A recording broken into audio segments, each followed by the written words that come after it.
All right, thank you everyone for joining. I don't know how many people we have on, and we may have people that jump on and off throughout this town hall, and we also may have people that choose to watch this afterward. So I'll go ahead and get started. My name is Jeff Stenquist. I represent House District 51 in Draper, and I love Draper and have been able to serve our community on the city council and the planning commission and now in the legislature. This is a really interesting time that we're in right now, and an interesting circumstance that we're finding ourselves starting our legislative session. Obviously, there were the terrible attacks on the U.S. Capitol last week, and we're just still dealing with the aftermath of that, as well as still being in the middle of this global pandemic with COVID-19. Those have created a lot of challenges for our country, for our communities, and for our state. Luckily, I think that in a lot of ways we can count our blessings and know that we've had, at least from a state perspective, things haven't been perfect. It's been very difficult, but I think we've come through it fairly well. We've come through it well from an economic standpoint. We're one of the least impacted states from an economic standpoint in the country. We have a lot of people that have contracted COVID. We're seeing big spikes right now with the virus after the holidays. We've had a lot of people that have become very seriously ill, and people have lost their lives. It's been very difficult. But on the horizon, we've got new vaccines, and those are being rolled out very quickly now. So my hope, and I'm optimistic that we can come out of this pandemic and learn some very valuable lessons, and be able to hopefully heal from the pandemic, and also from a political standpoint with our country. We're in a difficult time right now, but I feel like our political institutions have weathered the storm well, have shown that our republic is resilient.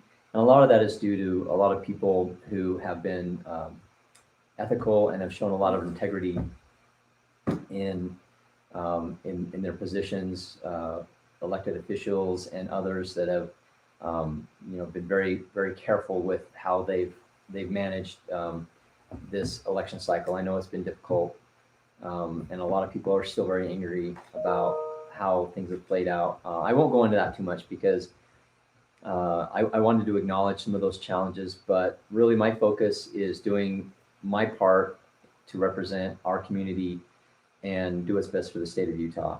And that really is my focus. I know a lot of us are very concerned about what's happening in Washington, D.C., but there's only so much, and there's very limited things that I can do to affect that. What I think I can do best is focus on my job and focus on doing the best work that I can for the state of Utah and our residents. The legislative session starts next Tuesday, the day after Martin Luther King Day. And we're starting under some very difficult circumstances, again, because of COVID. Things are going to be restricted. That's why I'm having to have this town hall virtually, because I'd much rather be in person. I'd much rather be at one of our schools or at City Hall, talking to all of you in person. And because really the purpose of this town hall is for me to hear from you. And yet I'm here in a room, talking to a camera. So I'm hopeful that as we go through this, please, if you're watching this live, put some questions in the chat. And I have my great intern this year is helping me out. His name is Joey, and he will read the questions. If you put questions in the chat, he will read them to me, and I will answer them right now live. If you're watching this recorded, you can always contact me, email me, send me a text message, call me, and I'm happy to answer your questions anytime. I'm always available and accessible to you. I can't effectively represent you if I'm disconnected and don't know what you're most concerned about. And so I've tried to do my best to always listen and also communicate and reach out and let you know what I'm up to and what I'm working on, so that you can give me feedback on the issues that we're tackling here during the legislative session. So some of the important things that we're going to cover this this legislative session, top of the list obviously is the COVID response. To me, though, that's more of a tactical issue. That's something that it's a logistics issue that we're going to take on over the next several months. It's not really strategic. It's not really the long term. It's not really a policy question.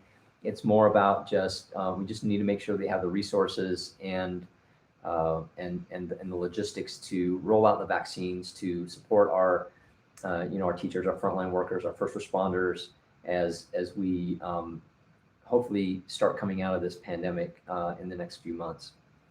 I'm actually very hopeful that by the second half of this year, we'll start seeing our lives getting back to normal.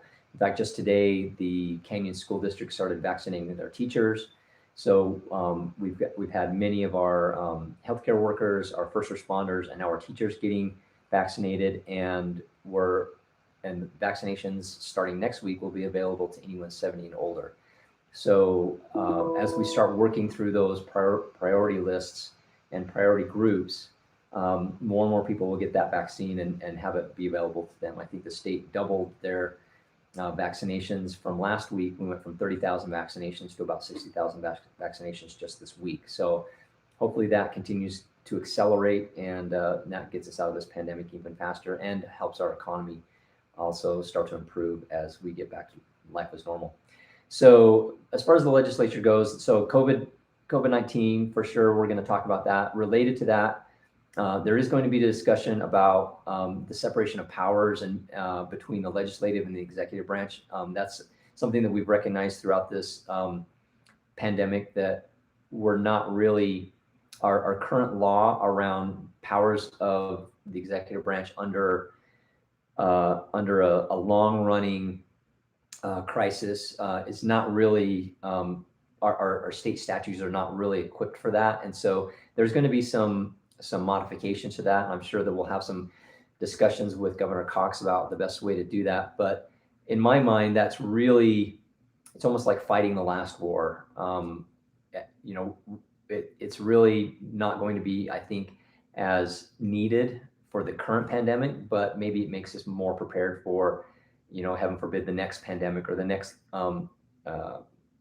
crisis that comes along that's maybe a little bit different. So in that sense, we're going to take some of the lessons learned from this experience and apply it to our state statutes and make sure we have the right policy in place. So let me talk about some of the other things we're tackling. Let me talk about education funding, because that's a big one. As most of you probably know, our state budget was, we cut back a lot on our state budget after the pandemic hit. Reduced our budget from what we thought we were going to have in the last session. We reduced it by $800 million. Now we're talking about what we're going to do this year. And last year, there had been a commitment to do a 6% increase in the weighted pupil unit for, which is kind of the primary mechanism that of state funding to the local school districts, so that they can decide how to pay their teachers and how to pay the bills that they need to at the local level. It really is, teacher pay, how much to spend on buildings and spend on other operational costs. Those decisions are made at the local level by the local school boards, not by the legislature. We just give every school district an amount of money based on their enrollment, and that's the weighted pupil unit. And so there was kind of a commitment made last year as part of the deal around Amendment G that there would be a 6% increase to the WPU. But because of the pandemic, we had to pull back on that. And the thought is that it was going to take maybe a few years to get back to that same level of funding, to restore that 6% increase that we really wanted and intended to do last year. Fortunately, as we've seen how the economy's fared, and we've fared better than most states. In fact, I think we're the only state that last year in 2020, in the middle of the pandemic, we're the only state that actually increased education funding. We weren't able to do the 6%, but we did 1.8% increase to education funding last year. Every other state was either holding flat or reducing their school funding to cover budget shortfalls because of the pandemic. So in Utah, I think that shows our commitment as a legislature to funding education, and that's our top priority from a budgetary standpoint. So we've seen that our economy has done maybe better than we feared back in the spring. And so our Executive Appropriations Committee is proposing that this year, the legislature, all in 1 year, that we get right back to that 6% WPU increase in education funding. So that's the plan, or at least that's the proposal that the legislature is going to consider this year. In addition to the 6% WPU increase, it also includes a $1,500 per teacher bonus as a thank you for all of the hard work and the extra effort that they've had to go through in these this difficult school year. I know that I have two of my kids that are still going to Corner Canyon High School, and it's been a challenge. The school has gone from being in person to having to go online and back and forth, and that's been very challenging. It's been challenging for our students. It's been challenging for our teachers. We want to, and I applaud our school board and our principals and teachers for going the extra mile to allow our students to be in person and in class as much as possible. And they've been able to do that and do it safely, and that's much appreciated. I think a lot of parents appreciate that as well. So I think that with that shows that there's a large commitment to education funding again this year, to put some of that money toward schools. Some of the other things we're going to talk about this year as a legislature, economic development always is a big one. Infrastructure, transportation infrastructure, for example. We want to make sure that we're building roads. There's a big proposal to double track Front Runner, which will really help Front Runner be more efficient, be more on time, be able to have reduced wait times for Front Runner, as we need to focus and invest in our transportation solutions. So that's a proposal. That's an expensive proposal, but it's something that is going to be very helpful, and it's something that every dollar we put toward transit helps with things like air quality and reducing congestion. So I think that's a worthwhile investment. Right now, interest rates are very low. We're in a position where the state does not have a lot of debt, and so we're able to. We have a lot of bonding capacity, and so this is an ideal time to maybe bond for some construction projects and put some money into infrastructure. Not only transportation infrastructure, but things like water, technology infrastructure. With so many people working from home, and even people going to rural areas to work, since they have the option to work from home, there's been a big discussion about technology infrastructure. And I've actually had some of those conversations with people in the executive branch. With my background in technology, I have a lot of questions about how that's going to work and how we're going to apply that money. The governor's budget is proposing a large investment in rural telecom and technology infrastructure. And then another infrastructure area that I'm very interested in, and I'm personally working on, is infrastructure in outdoor recreation. Last year, I passed the Outdoor Adventure Commission bill to create the commission that's going to do some strategic planning around outdoor recreation. And unfortunately, we had to pull back on that because of COVID. We put that commission on hold for now, but the plan is to get that started up again this year. But we know that with so many people going to the outdoors and enjoying our outdoors, especially when we've been cooped up in our homes because of COVID, the outdoors people have been flooding to the outdoors. We've seen a 400% increase in usage in Corner Canyon on the Corner Canyon trails. But every state park and every outdoor recreation area in the state has been pretty much overrun, and we know that we need some reinvestment in state parks and other recreation infrastructure. Right now, we're going to continue with that strategic plan, but there's some immediate needs that we're going to address as well as far as that goes. So, I'm talking a lot. I don't know if there's ever a question, feel free to jump right in. Okay, we do have one right We have now. a question? Okay. Yes, Who's it from? Do we know? Mallory, I believe it's. Oh, Mallory. Oh, hi, Mallory. Mallory, I know Mallory. says, I didn't see anything in the governor's budget on funding for clean air. Are you seeing any clean air bills coming up in the legislature? That is a very good question, Mallory. I appreciate you asking that. I haven't gone through that detail in the governor's budget. I don't know what the governor's proposing. And of course, the governor's budget is his suggestion to the legislature. The legislature doesn't have to follow his budget at all. If you'll recall, I've run a clean air bill. I ran a clean air bill to focus on replacing old polluting vehicles with cleaner vehicles. I ran that bill in 2019, but didn't get the funding. Last year, there wasn't a lot of funding. We did a record amount of funding for air quality in the 2019 special or general session. But that was $29 million was an unprecedented amount to put toward air quality. But after doing that, there wasn't last year. There wasn't, I think, much money put toward air quality. So I didn't run my bill last year. I had it ready to go, but I'm hoping that there's going to be some money for air quality. And I do have that bill that I'm drafting. I'm taking the same bill that I ran.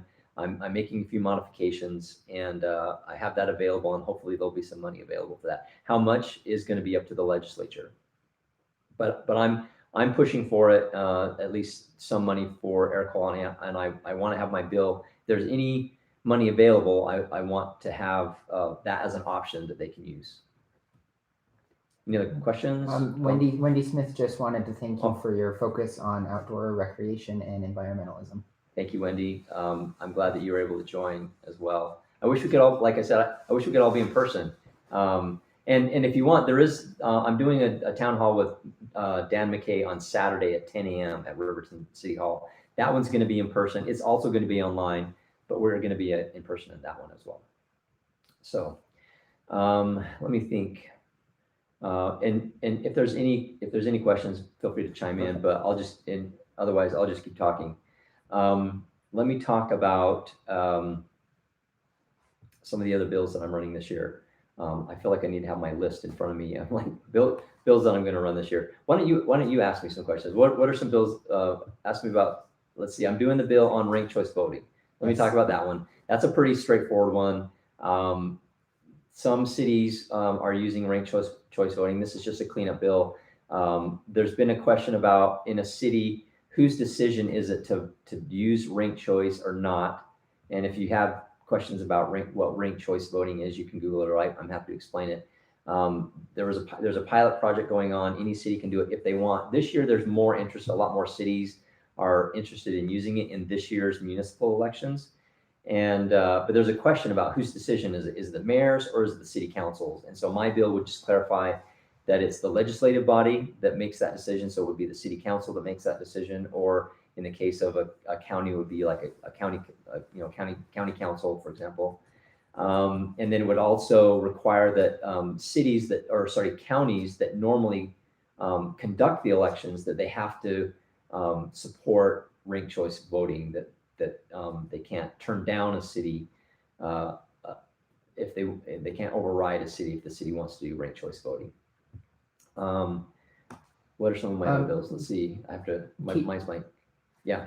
Katie Corbridge has a question. Where does the funding come from for the teachers' $1,500 bonuses? Okay, where does that money come from? That money is coming from the education fund. So again, we weren't sure how much money was going to be in the education fund. We thought, in the spring, we didn't know how far things were going to drop as terms of our revenue, and they didn't drop as far as we feared that they were going to be. And so there's enough money in there in the education fund that we could do that. Most of the education fund money does come from income tax revenue, and so that's where that money is going to come from.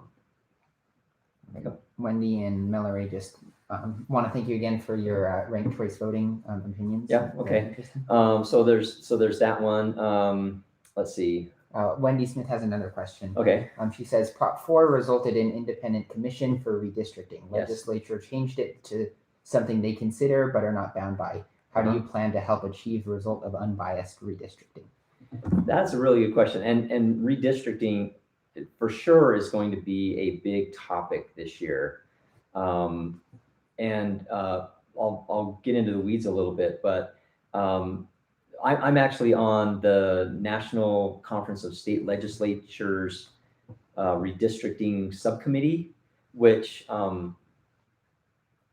I get emails and I get on some conference calls, and we get updates from the Census Bureau on what's going on with the census, and the latest that we've heard is that they are behind on getting the census data, because of COVID and some of the things that changed. Normally they're supposed to deliver those census numbers by the end of the year, and then they get it out to the states and local governments by the spring so that we can start our redistricting process.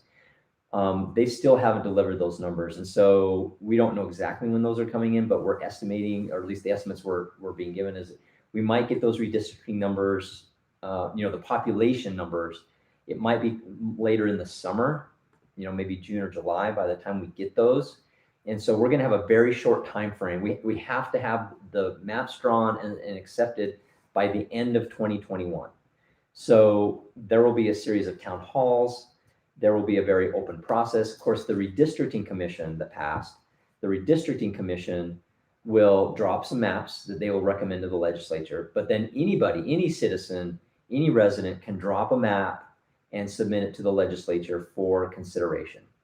So throughout the summer, after we get those numbers, people will drop maps and they will submit them to the legislature. There will be town halls. There will be a tour of the state by the redistricting committee of the legislature. I don't know who's going to be on that. It'll be I'm sure a bipartisan committee set up. And then there will be a special session. I don't know exactly when. It'll probably be October, November timeframe, probably toward the end of the year, when there will be a special session convened, and we will vote on the maps that we want to accept for, state legislatures, state school boards, all of those districts, Congress, and then we'll vote on it. So the process, I can say, will be transparent. Of course, at the end of the day, the legislature will decide on which maps it wants to accept. And I don't know how that's going to work. I urge everybody to take the opportunity to draw their own maps, because I think it's a tough thing to balance everything by population. District boundaries have to change because populations have changed. Some districts, like in Utah County and Southwest Salt Lake County, are going to shrink. Other legislative districts are going to get bigger because it all has to balance. And so those boundaries are going to have to be redrawn, and we're going to see how it works. I don't know that we'll see a huge difference from kind of the sort of maps that we have today. Of course, the big controversial one that everybody talks about is the congressional maps, and how that works out. I know that there are some people, particularly on the Democrat side, that would love for Salt Lake County to all be in one big district, but that's how they would draw the maps. I don't think the Republicans are going to want to draw the maps that way. So I think that the maps will probably be pretty similar. We'll just move a few lines around, and but I don't think we're going to go from if you want to call it a pizza model versus the donut model, I don't think we're going to go from a pizza model to a donut model. It's just a matter of what type of pizza we end up with in terms of like the congressional districts. With the state House and state Senate districts, it's not so much about donuts and pizzas. It's more about, I think we're going to draw some cohesive maps. I think my district is going to be about average in terms of population. So I don't think District 51 is going to grow very much. I don't think it's going to shrink very much. It'll probably still be the bulk of Draper. We might change the boundaries around a little bit. How that ends up, I have no idea, because once you change one district, then it has a domino effect and you've got to rebalance everything. So it's actually very challenging to get, every single district exactly in an ideal state. So I mean, that's the way the process is going to be. I'm sure that the Redistricting Commission, there probably will be a lot of pressure to accept whatever maps the Redistricting Commission provides, but I think that the legislature will consider maps from whoever submits them. And I think we'll give strong consideration to the ones drawn up by the Redistricting Committee. But the legislature certainly isn't bound to accept those maps. There might be a different map that the legislature likes instead. So Wendy says she's very eager to see gerrymandering reduced. Yeah. Shifting directions, do you want to talk about your economic development loan program? Yeah. So the Governor's Office of Economic Development, Dan Hemmer, who left the legislature, left the Senate to go now take over that office, reached out to me about running a bill that would create basically a revolving loan fund that would help particularly smaller cities and counties. If a city or a county had a large infrastructure project that they needed to invest in, but maybe it was something that's beyond their bonding capacity, a large regional type of project that needed to happen.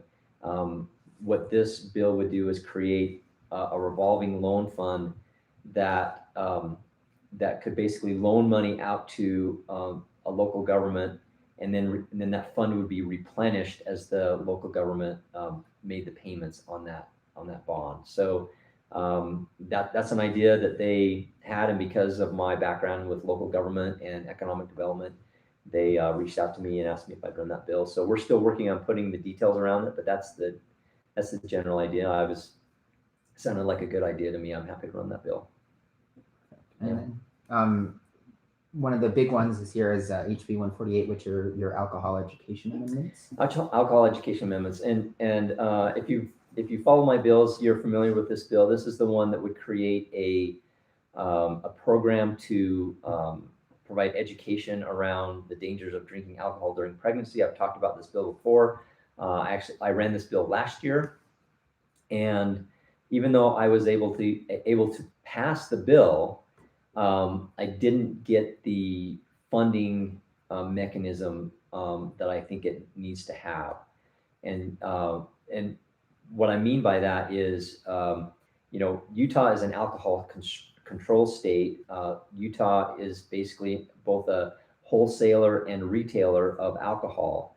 And there's a couple of reasons why Utah has that policy. And the reasons are, one is to provide some sort of throttling on alcohol availability. I know that's frustration for a lot of people who, don't like the state liquor stores, but that's a different, alcohol policy is a whole different question. But the whole reason behind it is because of that, but also so that we can make sure that we have adequate revenues to address the inevitable social problems that come from alcohol consumption in terms of, domestic abuse, DUIs. I mean, there's negative outcomes because of alcohol consumption. So one of those is, for example, reducing underage drinking. We don't want underage drinking, and so the program, the Parents Empowered program, takes money directly from alcohol revenue and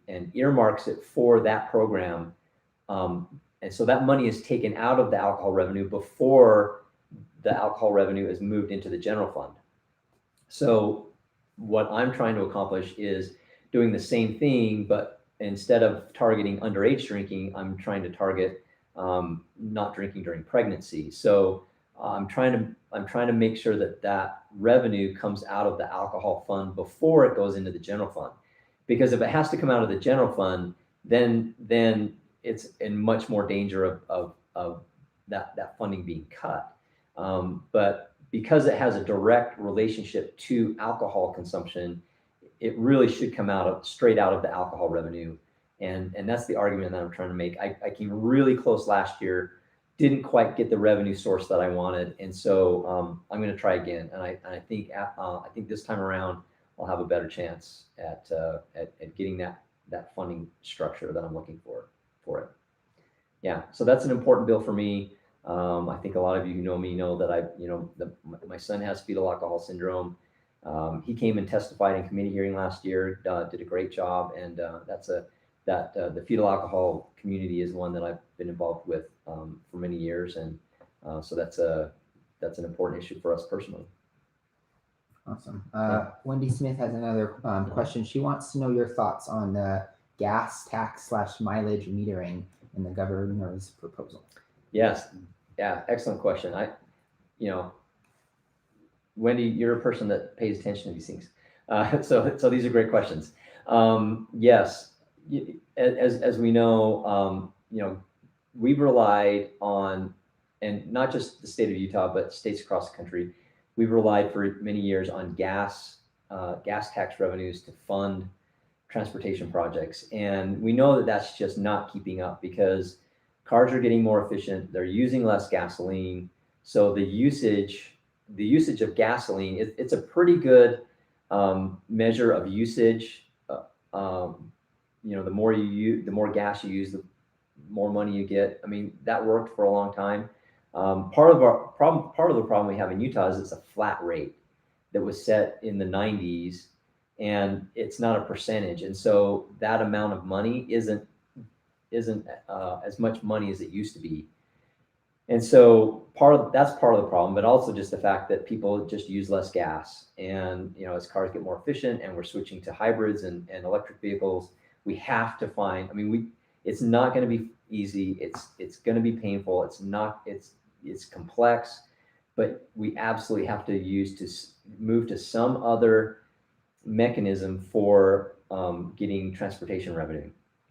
And I believe, and many of my colleagues believe, that the best type of, if you're going to tax something, tying it to usage is generally the best. That the people that use the service the most should be the ones paying for the service.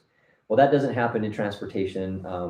Transportation is heavily subsidized by the general fund because that gas tax just doesn't keep up. So but there are a lot of challenges to moving to a mileage. I know that there's, we're running a pilot program in the state of Utah. We're a full year into that pilot project where we've had several thousand electric vehicle owners that have signed up for that. And I watched a presentation recently by Carlos Braceras. In fact, I have a meeting tomorrow morning with Carlos Braceras, the head of UDOT, that I'm going to talk to him about this issue. We're meeting tomorrow because I have now been reassigned to the Transportation Committee, and I'm also on the Infrastructure and General Government Appropriations Committee. So I'm going to be much more involved in transportation from being on those two committees. So I think it's something that we need to do. I think we have to move in that direction. I think the governor put that in his budget because he recognizes that we need to move in that direction. But it's something that we're going to have to sort of ease into as we gradually replace the gasoline tax and replace it with a mileage tax. That's going to be something we're going to have to figure this out. And Carlos did a presentation the other day, and he characterized Utah as being on the tip of the spear on this item. This is something that there's like an interstate coalition, multiple states that are working on this. We're collaborating, we're sharing notes. A lot of these states that are really focused on this are kind of in the western states. There is some focus on the East Coast. But do we look at tolling? Do we look at other things? I know there's discussions of what we do in the Cottonwood Canyons and the transportation problems we have in the Cottonwood Canyons. There's ideas about, a bus, a train, a gondola up the Cottonwood Canyons, but all of those things in conjunction with tolling on the roads and variable pricing tolling, so that the tolls go up when congestion's higher, when usage is higher, or even I don't know, maybe when air quality is the worst. I mean, there's all sorts of ideas once we get this mechanism in place. And I know that some of these ideas maybe aren't popular, but with certain people, part of the biggest challenge with a mileage usage tax is people that live in rural areas. That has a disproportionate effect on them. Of course, you could argue that they're already disproportionately taxed because they burn more gasoline, especially if you're driving a big truck. You're driving a big truck and you're driving lots of miles. I'm sure you're paying a lot in the gas tax as well. So that's something we're gonna have to figure out. But we're definitely going to move in this direction. I think by I don't know if it's going to be in 5 years or in 10 years that we're going to make this transition, but I would guess that over the next 10 years we'll transition to this model for transportation funding. Yeah. But there's a lot of questions about it. It would be great to know, for example, how many miles did you drive on the freeway versus how many did you drive on county roads versus how many miles did you drive on local roads, so that maybe that money could be proportioned based on, are you driving a lot on city roads or are you driving a lot on the interstate? But then the question is, how do you track the miles? And there's GPS solutions and there's other things, but then that brings into question data privacy. Is the government tracking where I'm driving? Those are very complicated questions and problems to solve, to address all of those issues, to make sure it's private and hopefully do it in a way that the public has some confidence. And we need the public to believe what's being reported as well. Yeah. We have another question. Why is air quality important to you and the people of Draper? Well, I think it's certainly being in Salt Lake County. It's really important. And I mean, I think it's for multiple reasons. One, the most obvious, I would say, is because of the impact on health. I can feel it when I go outside. I'll go out for a bike ride or I'll go outside for a run. And on those bad air days, I mean, you can just feel it. Your throat burns, your eyes burn, and it's not good for you. Sometimes we get lucky and we get steady storms that come through, but when those inversions set in and those high pollution days happen, it's just awful. In fact, I think that the air quality, there are so many things that I love about living in Utah. I love the outdoors. I love the people. I just love Utah. My biggest complaint about living in Utah are those bad inversion days and when we have bad air quality. If we could just fix that problem, then I would have no complaints about Utah, honestly. I know not everybody feels the same way, but that is my number one complaint about living in Utah. But it's not just a health issue. It's not just an eyesore. I mean, it's depressing in a cold winter day when you go outside and it's just foggy and the air is just gross. It's just the worst. It's depressing. But in addition to that, it's also an economic development issue. As we try to attract people, we need good employees. Before the pandemic hit and our economy got hit, our biggest problem was a labor shortage. We couldn't get enough people to come to Utah to work in all the jobs that we have. We're always trying to attract new companies and bolster our economic development. And I think that's one of the biggest drags on keeping and retaining our workforce, keeping people from moving out of state and attracting smart people to come and work here, and also bringing good companies to provide those jobs. I think that's probably our biggest. That's a big drag. On our economic development as well. And maybe do we have any other questions, or I'll just keep going? You can keep going. We got another one from the same person. Okay. What's the question? They ask, is Utah's growth outpacing its infrastructure, and should we be worried about it? Yes, in a lot of ways, absolutely. And you can tell because, things like land prices, housing prices are skyrocketing because demand is outpacing supply. And there's a lot of things that have to do that, so in my mind, sort of fall under the umbrella of growth, right? As our population continues to grow. In fact, I think I heard a statistic that over the last 10 years, Utah has had the highest population growth of any state in the country.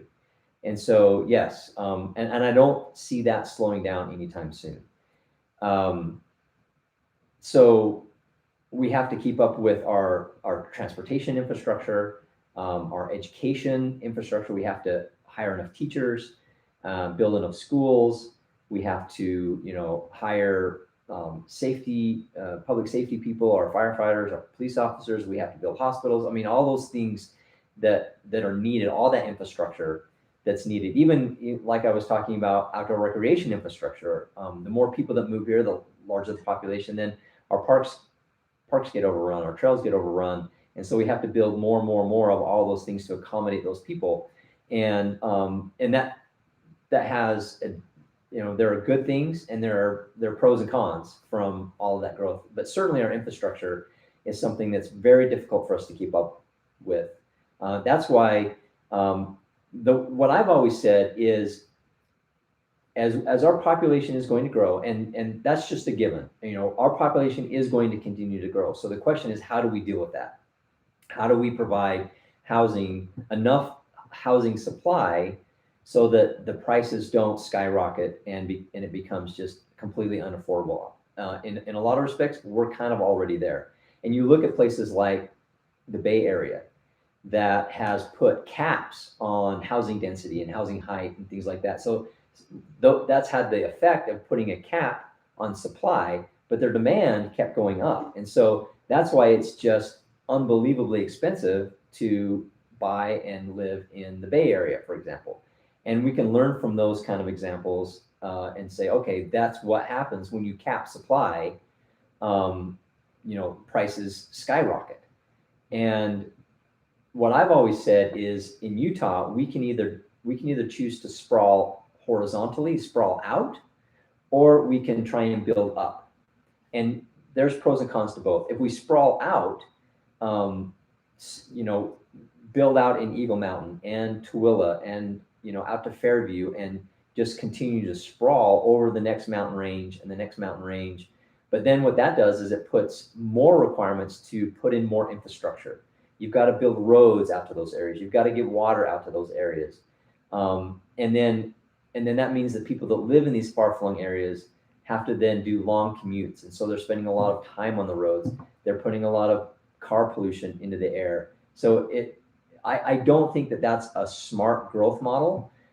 If we were Houston and we lived in a pancake flat area, that's what Houston does. That's what they do in some of these other cities that don't have the mountains around us. But it's already becoming, we're almost out of land.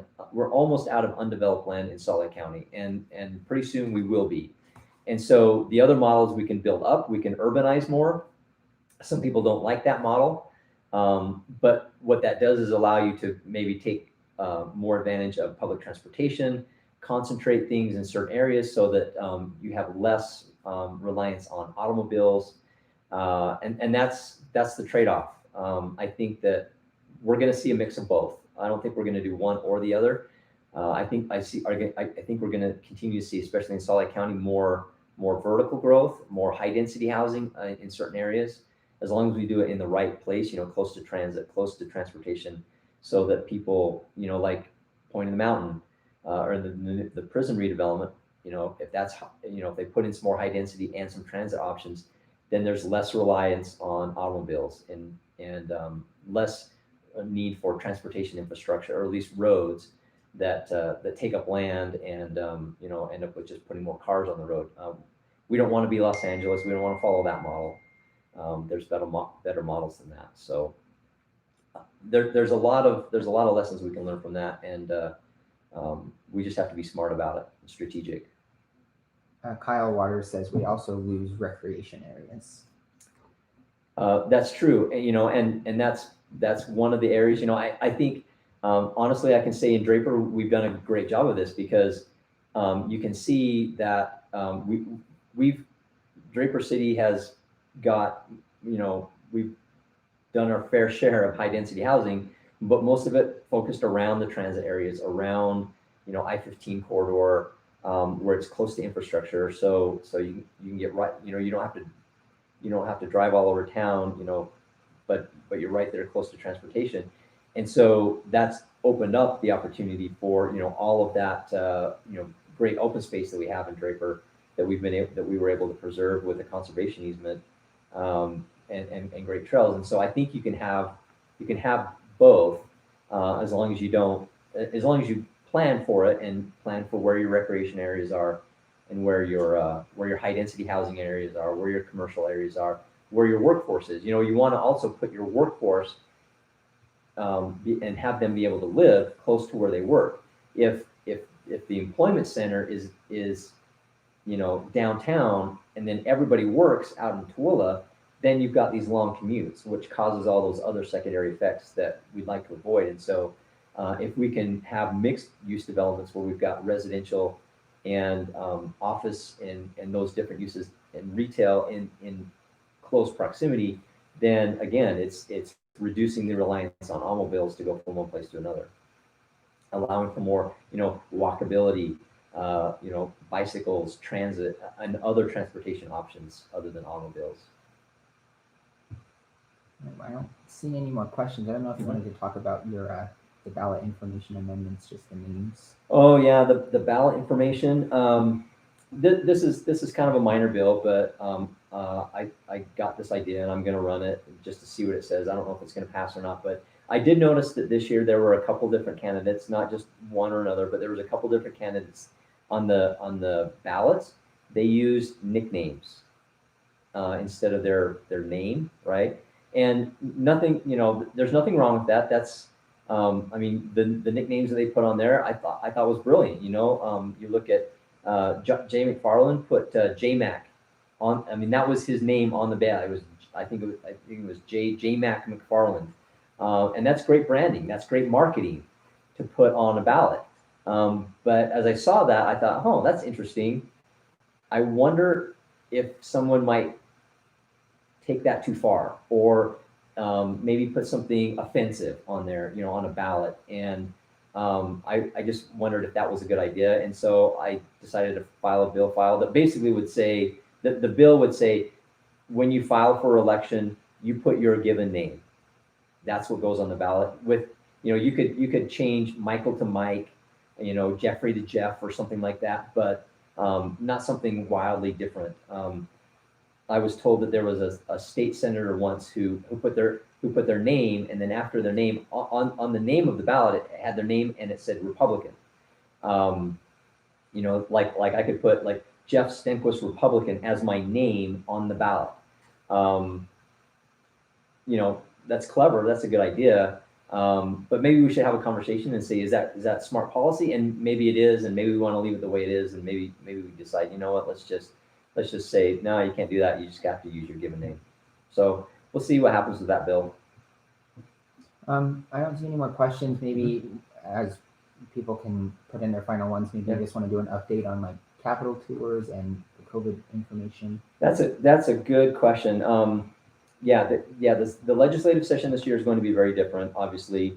And we've been planning for a long time how we were going to do committee hearings and so forth with social distancing and COVID restrictions. So the plan has been or was that the Capitol was going to be open to the public, but large group gatherings were going to be canceled. We're not going to have any school tours, and that's really disappointing. Actually, I'm bummed because it was so exciting to have people come to the Capitol, have all the kids and the school groups come up there, and different. There's always some. You'd have education things and exhibits in the rotunda, and that made it a lot of fun, right?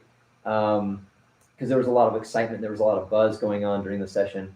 It's kind of disappointing that we're not going to have that this year. It's going to be a lot more subdued, but we're going to deal with it the best we can. On the bright side, looking at the silver lining, I think we will have even better opportunities for the public to engage with the legislative session, instead of just listening to audio for a committee hearing. and looking at video for the House floor, you'll actually be able to participate now in committee hearings. The committee process is really important in the legislature because that's the only opportunity for the public to actually give public comment on a bill. It has to be done in committee. And in the past, in order to give public comment on a bill, you had to physically drive up to the Capitol, find parking, find the committee hearing room. It was a big time commitment to come up here in person to give public hearing on, public comment on a bill. Now you're going to be able to do it virtually. You're going to be able to do it from home, do it online. You don't have to drive up to the Capitol. And so I think that's actually good. And we're going to have, for the first time, video in committee hearings. In the past, it was audio only. You could just listen in, but you couldn't watch. But that's going to change. So I think that's a good thing. And I fully expect that to be a permanent change, that from now on, even next year and the year after that, once we are past the pandemic, we'll have full, we'll have better ability to participate virtually in the legislative session. It's going to improve and increase transparency in the process, and hopefully, give more people the opportunity to participate in the legislative process. I can tell you, I've watched more speeches from the House, and Senate in Congress in the last week than I think I've ever watched. I've never been so riveted to speeches that were given by congressmen on the House floor or senators. And so I think it's great that more people will be able to watch what the Utah legislature is doing and even participate. And I hope we even, over the years, we just continue to make it better and better for people to participate and know what's going on in the legislature. So there's that. But because of security concerns, particularly next week, and some specific threats to our state capitol, there will be an increased presence, and the public will not be allowed up at the Capitol at least next week. They've said indefinitely, but I'm hoping that once we get past the presidential inauguration next Wednesday, that things will kind of calm down, and we'll be able to start opening up the Capitol a little bit. I don't know exactly what's going to happen. There may be some limitations, but I think next week, the only people that are going to be available in the Capitol are legislators and staff. Even our interns aren't going to be allowed in the Capitol. My family staff, I don't think, is going to be allowed in the Capitol. A lot of it is for their safety. If there's any threat at all, they don't. They want to make sure everybody's safe. But I plan on being here in person every day during the session. That's my plan, and I'm confident that they're going to have the security measures in place that we're going to need to keep us all safe. I didn't see any other questions come in, so if you kind of maybe just want to sum up. Well, yeah, I appreciate everyone that's jumped in, that's provided some questions. I love Draper. I love our community. I love the people that I get to interact with, and I get to hear with. We have a great community, and a lot of people that really are very level-headed. And that's what I like. I see that I feel like I'm a pragmatic person. I want to just come up with good common sense solutions, and I think that's what people in Draper are looking for from me, and so that's what I'm trying to do. And so I get great feedback. I love it when I get emails with ideas, and people reach out to me. So don't hesitate to do that. I hope that anybody who wasn't able to watch this live tonight can watch it anytime recorded. But anytime you want to get a hold of me, I'm always available. I hope everybody knows that by now. I'll send out, like I've done every legislative session, I'll do a weekly video update and send that out. One thing I'll note is that Facebook has been blocking. Normally I'll pay a little bit of money, and it will advertise, get a larger audience, when I put out a video or something like that. Facebook doesn't let me do that right now. They blocked all political ads. And so, I like to sometimes do that so that I can get more people seeing the videos that I put out, so they can see what's going on if they haven't already. But the best way to get information is to subscribe, like my Facebook page. I even have this YouTube channel that you can follow, and I'll post all my videos this year. I'll post all my videos to the YouTube channel Facebook, Twitter. I'm going to use all of those channels to put out the information that I have, and I'll given the fact that we don't have the public able to come up to the Capitol, I'm gonna increase my efforts to do that this year particularly. So thank you everybody for joining, for all your questions, and here we go with the legislative session. Starts in a few days. So talk to you later. Thanks. Bye.